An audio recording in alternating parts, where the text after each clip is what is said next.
একটা সময় রুক্ষ আফগানিস্তানের অর্থনীতির প্রধান চালিকা শক্তি হিসেবে পরিচিত ছিল আফিম চাষ।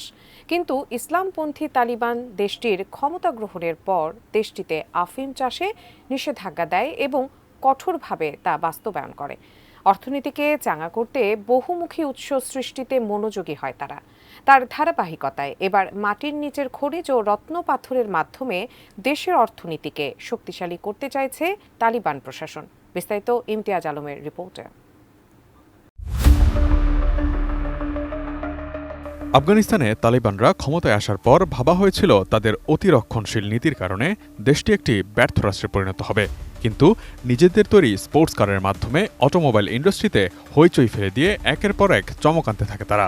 এবার অর্থনীতিকে পুনরুজ্জীবিত করতে খনিজ ও রত্নপাথরের দিকে মনোযোগ দিয়েছে আফগান প্রশাসন।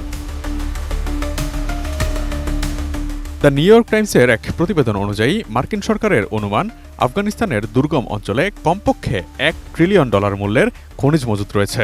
দেশটি তামা, সোনা, জিঙ্ক, ক্রোমাইট, কোবাল্ট, লিথিয়াম এবং শিল্প খনিজে সমৃদ্ধ। পাশাপাশি মূল্যবান এবং অর্ধমূল্যবান রত্নপাথর যেমন পান্না, রুবি, স্যাফায়ার বা নীলকান্তমণি, গার্নেট এবং ল্যাপিস লেজুলির বিশাল মজুত রয়েছে দেশটিতে।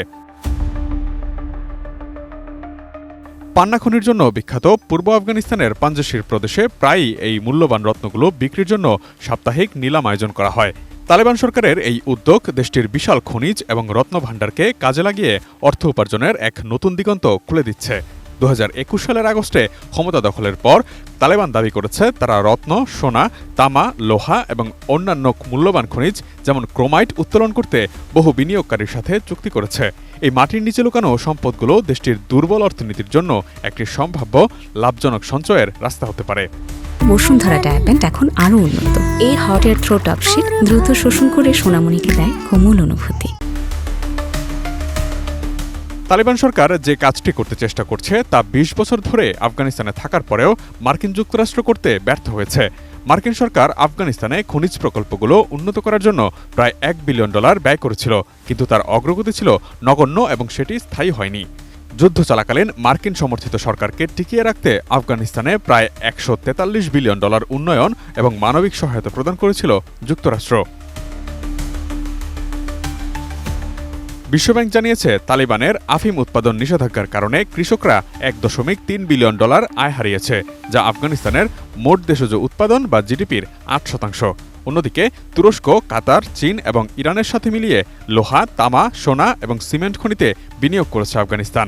আফগানিস্তানের খনিজ সম্পদ মন্ত্রণালয় জানিয়েছে উজবেক কোম্পানিগুলো আফগানিস্তানের উত্তরে তেল উত্তোলনের চুক্তি করেছে। পাঞ্জশির প্রদেশে তালেবান সরকার বিদেশি ও আফগান বিনিয়োগকারীদের জন্য 560টি পান্না উত্তোলনের লাইসেন্স ইস্যু করেছে, যা থেকে এরই মধ্যে বেশ ভালো পরিমাণ কর সংগ্রহ করেছে আফগান প্রশাসন।